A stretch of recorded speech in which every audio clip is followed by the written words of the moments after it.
എന്റെ തെറ്റല്ല. ഇതെല്ലാം നിന്റെ തെറ്റ് തന്നെ. കല്യാണം കഴിച്ചാലേ അവളെ ഇവിടെ നിന്ന് കൊണ്ടുപോകാൻ പറ്റുമെന്ന് വാശി പിടിച്ചത് നീ തന്നെയല്ലേ? എനിക്ക് അങ്ങനെ ഒരു വാശിയില്ലായിരുന്നു. ഗംഗയെ കൊണ്ടുപോകാൻ ഏറ്റവും എളുപ്പമുള്ള മാർഗം അതായിരുന്നു. അത് മാത്രമേ ഞാൻ പറഞ്ഞോളൂ. അല്ലാതെ ഗംഗയെ കൊണ്ടുപോകാൻ നിങ്ങൾ ശ്രമിച്ചതല്ലേ, എന്നിട്ട് അത് നടന്നോ?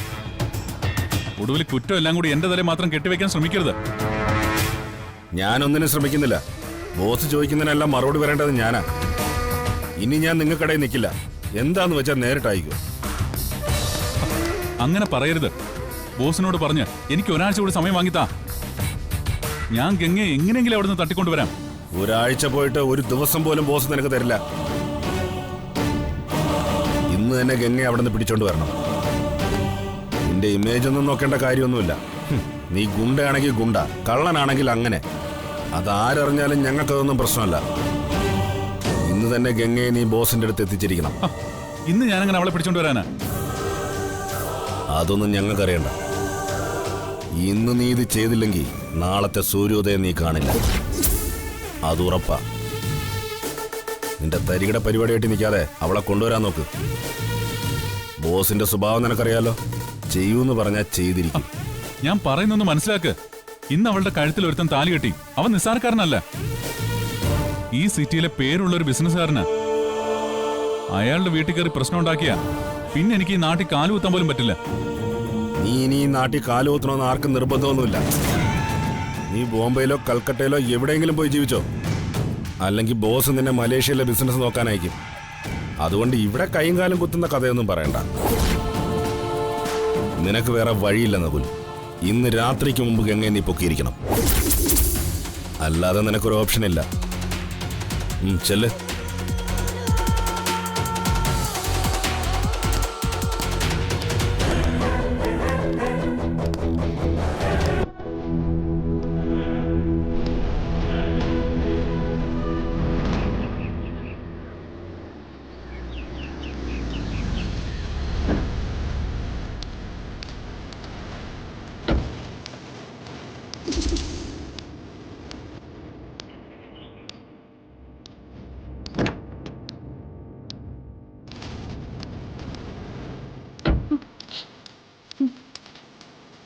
എന്റെ ദൈവമേ, അവിടെ നല്ല ദേഷ്യത്തിലാണല്ലോ. എന്തെങ്കിലും കടുങ്കൈ ചെയ്യാതെ നോക്കണം.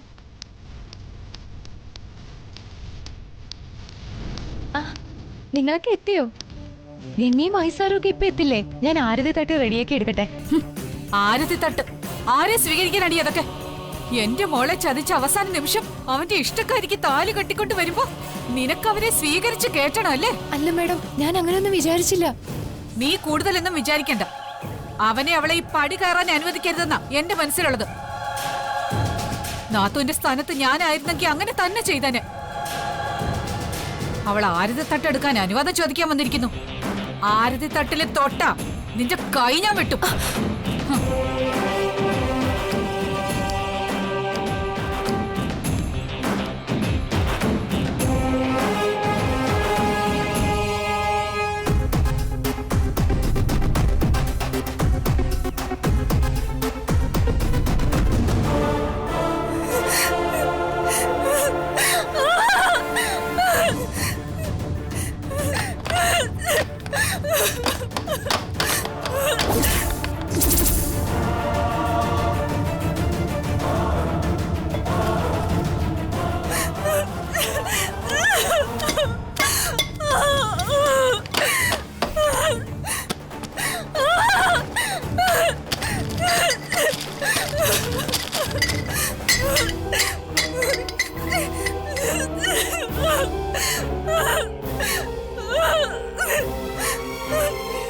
എല്ലാരും കൂടെ എന്നെ ചോദിച്ച് അപമാനിച്ചു. ഇതിപ്പോ 2 തവണയായി കല്യാണ മണ്ഡപത്തിൽ കയറി ഇരുന്നിട്ട് താലി ചാർത്താനാവാതെ തിരിച്ചിറങ്ങി വരുന്നു. ഇനി ഞാൻ ജീവിച്ചിരുന്നിട്ട് എന്താ കാര്യം?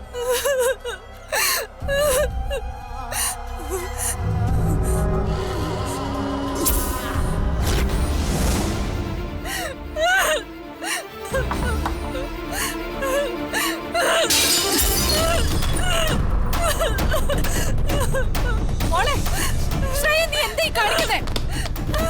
നിനക്കെന്താ ഭ്രാന്ത് പിടിച്ചോ? അതെ, എനിക്ക് ഭ്രാന്താ. എല്ലാരും കൂടി എന്നെ ഭ്രാന്ത് പിടിപ്പിക്കും. പറയുക. ഞാൻ ഇത്രയും നേരം പിടിച്ചു നിന്ന് എങ്ങനെയാന്ന് എനിക്ക് തന്നെ അറിയില്ല. എനിക്കിനി ജീവിക്കണ്ട, എല്ലാം നശിപ്പിക്കും ഞാൻ. മോളെ മോളെ നിക്കടി, നിക്ക് മോളെ. മോളെ നീ ഒന്ന് ക്ഷമിക്ക്, നമുക്ക് എല്ലാത്തിനും പരിഹാരം ഉണ്ടാക്കാം. എന്ത് പരിഹാരമാ? ഒരു പരിഹാരവും ഇല്ല. അവളെ ഞാൻ കൊല്ലും, എന്നിട്ട് ജയിലിൽ പോവും. എനിക്ക് കിട്ടാത്ത ജീവിതം അവൾക്ക് കിട്ടാൻ ഞാൻ സമ്മതിക്കില്ല.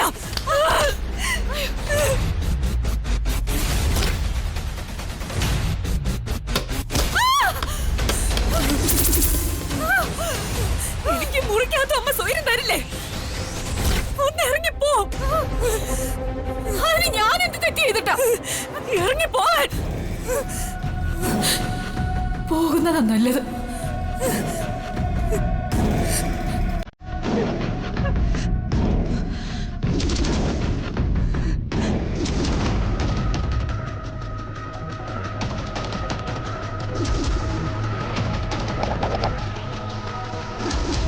എന്റെ മാളുവിന് അമ്മയായിട്ട് വേണ്ടത് ഗംഗയാണ്.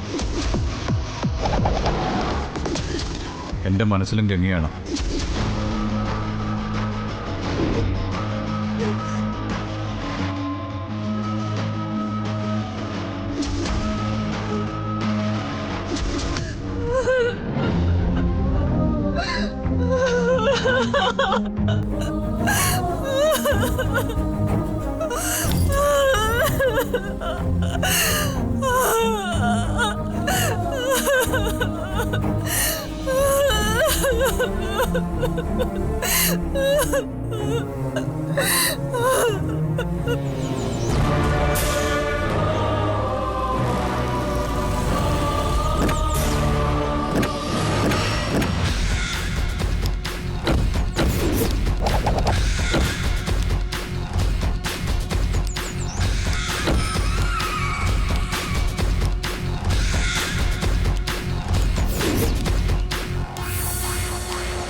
എല്ലാം അറിഞ്ഞല്ലോ അല്ലേ?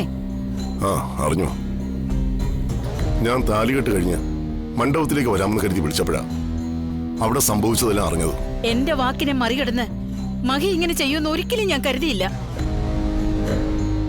അച്ഛൻ മഹിയേട്ടന്റെ വിവാഹത്തിന് തടസ്സമൊന്നും സംഭവിക്കാതിരിക്കാനല്ലേ കുടുംബക്ഷേത്രത്തിൽ വഴിപാട് കഴിക്കാൻ പോയത്. അതിനെന്തായാലും ഫലം ഉണ്ടായി. മഹിയേട്ടൻ ഒരു കുഴപ്പമില്ലാതെ താലി കെട്ടി. പക്ഷെ അത് ഗംഗയുടെ കഴുത്തിലാണെന്നേ ഉള്ളൂ. ഞാൻ നകുലിന് കൊടുത്ത വാക്ക് വെറുതെയായി. മഹി ഗംഗയുടെ കഴുത്തിൽ താലി കെട്ടുമെന്ന് അവള് പോലും അറിഞ്ഞിരിക്കില്ല. ഇതൊക്കെ അവരുടെ നാടകമാണോന്ന് ആർക്കറിയാം. ഈശ്വരന്റെ തീരുമാനം എന്താണോ അതേ നടക്കൂ.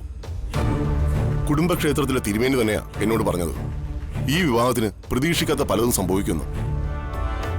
കഴിഞ്ഞ പ്രാവശ്യം സംഭവിച്ച അനർത്ഥങ്ങൾ ആവർത്തിക്കാതിരിക്കാനാ എത്ര ബുദ്ധിമുട്ടുള്ള പരിഹാരമാണെങ്കിലും ഞാനത് ചെയ്യാമെന്ന് പറഞ്ഞത്. മഹിയുടെ അച്ഛനായ ഞാൻ ആ വിവാഹം നടക്കുമ്പോൾ ക്ഷേത്രനടയിൽ പ്രാർത്ഥനയോടെ ഉണ്ടാവണമെന്ന് പറഞ്ഞു. എന്റെ മകന്റെ വിവാഹം കാണാൻ പറ്റിയില്ലെങ്കിലും അത് തടസ്സങ്ങളൊന്നും കൂടാതെ നടക്കട്ടെ എന്ന് കരുതി. അത് നടന്നല്ലോ, ഇപ്പൊ സമാധാനമായല്ലോ. ഇതായിരിക്കും ഈശ്വര നിശ്ചയം. എന്നോ ഒരിക്കൽ ഞാനും മുതിനുണിയും ഇങ്ങനെ ഒരു ആലോചന പറഞ്ഞിരുന്നു. പക്ഷെ കാലങ്ങൾ കഴിഞ്ഞപ്പോ അതൊക്കെ ഞാനടക്കം എല്ലാവരും മറന്നു. മഹിയും ഗംഗയും അതാഗ്രഹിച്ചിരുന്നു വിശ്വനാഥ. പക്ഷേ നമ്മൾ അറിയാൻ വൈകിപ്പോയി.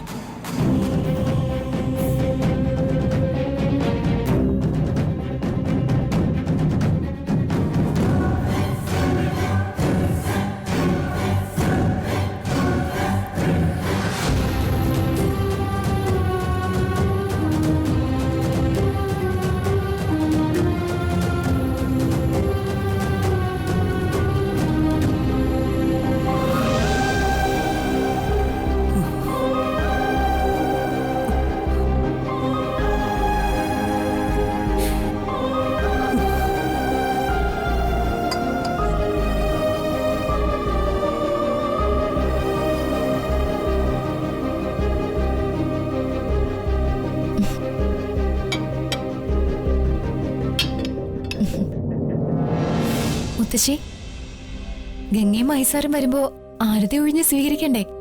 ഞാൻ എല്ലാം ഒരുക്കിയിട്ടുണ്ട്. മുത്തശ്ശി വേണോ അത് ചെയ്യാൻ?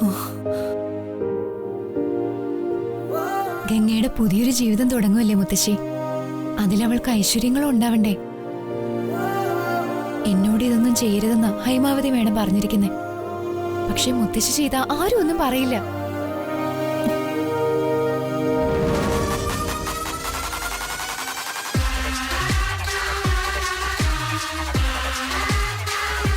എന്താ ഇവിടെ? ഓ, ആ അടുക്കളക്കാരിയെ സ്വീകരിക്കാനുള്ള ഒരുക്കമായിരിക്കും. നിന്നോട് ഇതൊന്നും വേണ്ടെന്ന് പറഞ്ഞതല്ലേ? അത് ഞാൻ പിന്നെ എന്താടി, ഉള്ള ജോലി കളയാനാണോ തീരുമാനം? അതോ ഗംഗ വലിഞ്ഞു കയറി മഹിയുടെ ജീവിതത്തിലേക്ക് വരുന്നത് കണ്ടപ്പോ മറ്റാരെ അനുസരിക്കേണ്ടത് തീരുമാനിച്ചതാണോ? അയ്യോ, അങ്ങനൊന്നുമല്ല. ചടങ്ങായതുകൊണ്ട് ഞാനെല്ലാം ഒരുക്കി വെച്ചെന്നേ ഉള്ളൂ. എന്ത് ചടങ്ങ്? അതിന് ഇവിടെ നടന്നത് നിശ്ചയിച്ചുറപ്പിച്ച വിവാഹമൊന്നും അല്ലല്ലോ. അതെ, ഇനി അവളെ ആന അമ്പാരി എടുത്ത് സ്വീകരിക്കേണ്ട കുറവേ ഉള്ളൂ. വേഗം ഇതൊക്കെ എടുത്തോണ്ട് പോടി. ശരി മേഡം.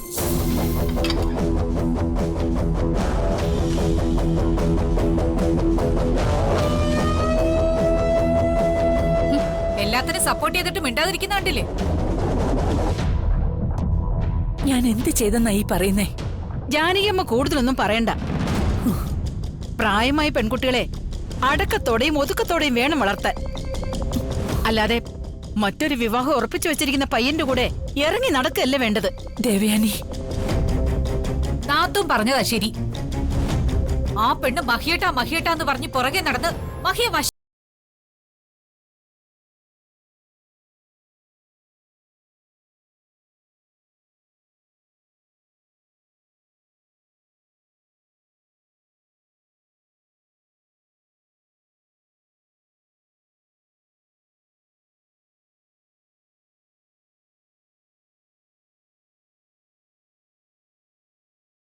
കൈലാസത്തിന്റെ കെട്ടിലമ്മയാക്കാവുന്ന വല്ല സ്വപ്നവും കണ്ടിട്ടുണ്ടെങ്കിൽ അത് വെറുതെയാ.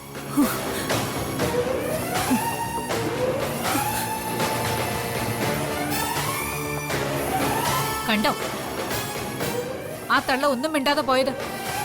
അത് തന്നെയാ സത്യം. ഇതെല്ലാം അവരും കൂടി ഒത്തിട്ടുള്ള കളിയാ. എന്റെ മോള് നെഞ്ചു പൊട്ടിയിരിക്കുമ്പോ ഒരുത്തിയെ ഇവിടെ സ്വീകരിച്ച് വാഴിക്കില്ല. അതിന് ഞാൻ സമ്മതിക്കില്ല. അതിന് ഞാൻ കൂട്ടുനിൽക്കുമെന്ന് ഹൈമാവതിക്ക് തോന്നുന്നുണ്ടോ? ഞാനും കൂടി ശ്രേയയ്ക്ക് വാക്കു കൊടുത്തത്. ആ സ്ഥിതിക്ക് അവളുടെ ഈ അവസ്ഥയ്ക്ക് ഞാനും കൂടി ഉത്തരവാദിയാ. ഗംഗ ഈ വീട്ടിലേക്ക് വന്നു കയറുമ്പോ അവളെ വീഴിക്കണം നാത്തൂനെ. ആ വീഴ്ചയിൽ നിന്ന് അവൾ ഒരിക്കലും എഴുന്നേൽക്കരുത്. അതിനൊരു വിദ്യ എന്റെ കയ്യിലുണ്ട്. എടുത്തു ചാടി മണ്ടത്തരം കാണിക്കരുത്. ബുദ്ധിപൂർവ്വം വേണം പെരുമാറാൻ. അതൊക്കെ എനിക്കറിയാം. എന്റെ മോളുടെ കണ്ണീര് വീഴ്ത്തി സ്വന്തമാക്കിയ താലിയിട്ട് അവൾ ഈ വീട്ടിൽ താമസിക്കാൻ ഞാൻ അനുവദിക്കില്ല. അച്ഛനില്ലാത്ത എന്റെ കുഞ്ഞിനെ ഞാൻ ഒറ്റയ്ക്ക് കഷ്ടപ്പെട്ട് വളർത്തിയത് ഇങ്ങനെ കൊല്ലാതെ കൊല്ലാനല്ല. ആ ഗംഗ അവൾ കരയണം. കരയിക്ക ഞാൻ.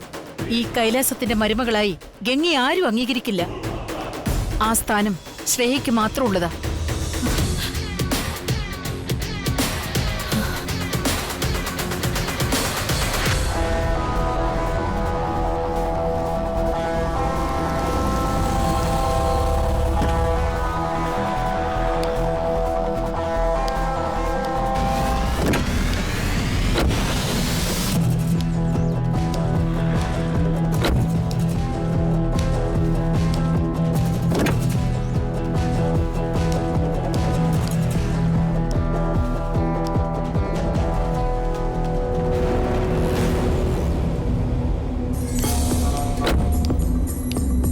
അല്ല, ആരെയും കാണുന്നില്ലല്ലോ.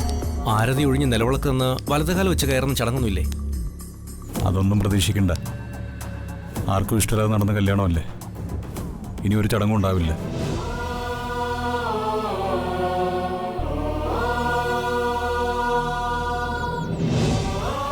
ഇവിടെ വന്നിറങ്ങുമ്പോൾ വലിയൊരു വഴക്കും ബഹളമാണ് ഞാൻ പ്രതീക്ഷിച്ചത്. അതില്ലാതിരുന്നല്ലോ, അത് തന്നെ വലിയ ഭാഗ്യം. ഇനി ഇവിടെ കാത്തു നിൽക്കുന്നതിൽ അർത്ഥമൊന്നുമില്ല. എങ്ങ് വരൂ, വലതുകാലം വെച്ച് അകത്തേക്ക് കയറിക്കോ. വരൂ.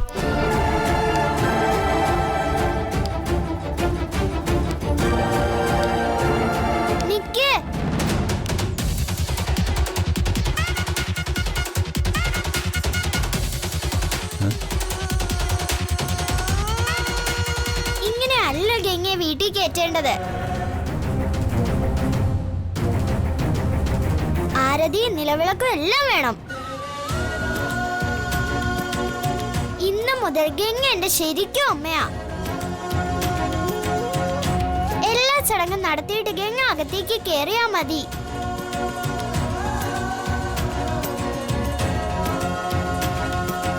എല്ലാരും ഞാൻ വിളിച്ചോണ്ടരാം.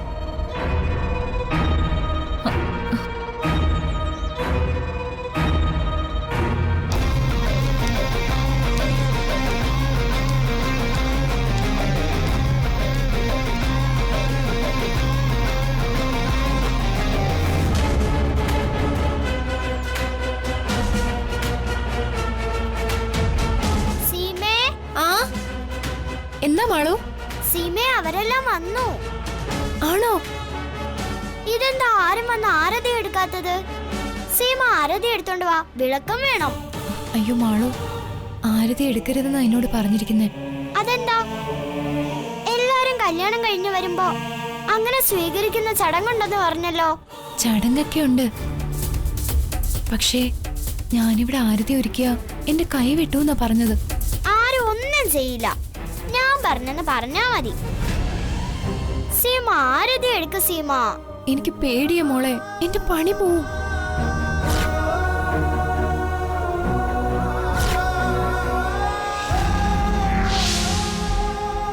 പണിയൊന്നും പോവില്ല. സീമ വരണം, ആരതിയും കൊണ്ട് വരണം. അയ്യോ കരയില്ലേ മോളെ, എന്നോട് അതൊന്നും കൊണ്ടുവരരുതെന്ന് പറഞ്ഞോണ്ടാ ഞാൻ ചെയ്യാത്തത്. ഞാൻ ഇവിടെ വന്ന ഉടനെ അങ്ങോട്ട് പോയി ചോദിച്ചത് ആരതി എടുക്കട്ടെന്ന്. അപ്പൊ എന്നെ തല്ലിയില്ലെന്നേ ഉള്ളൂ. പറ്റൂല, ഗംഗ വെറുതെ വീട്ടിലോട്ട് കയറ്റാൻ പറ്റൂല. ആരതി വേണം, ആരതി വേണം. എടുത്തോണ്ട് വാ.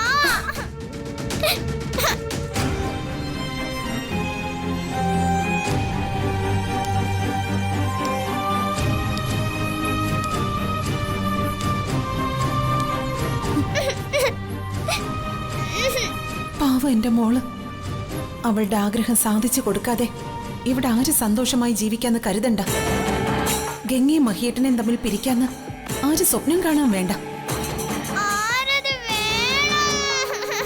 ഈശ്വര, ഈ മാളൂട്ടിയുടെ കരച്ചിൽ കണ്ടിട്ട് സഹിക്കാൻ പറ്റുന്നില്ലല്ലോ. എന്താ ഇപ്പൊ ചെയ്യാ?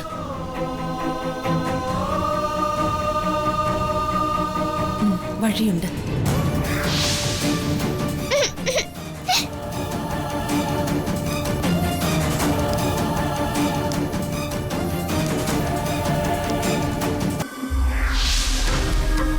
സീമേ,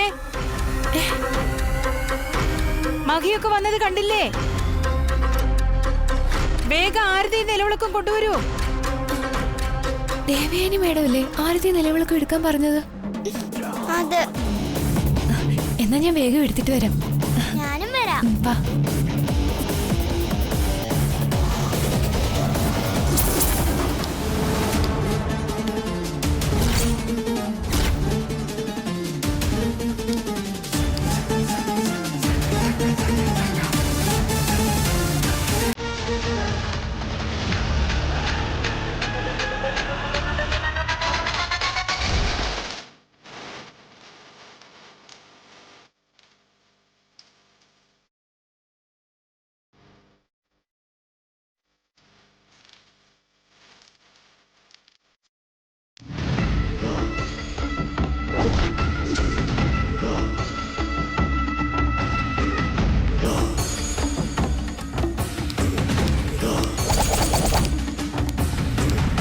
നിനക്ക് സന്തോഷായില്ലേ?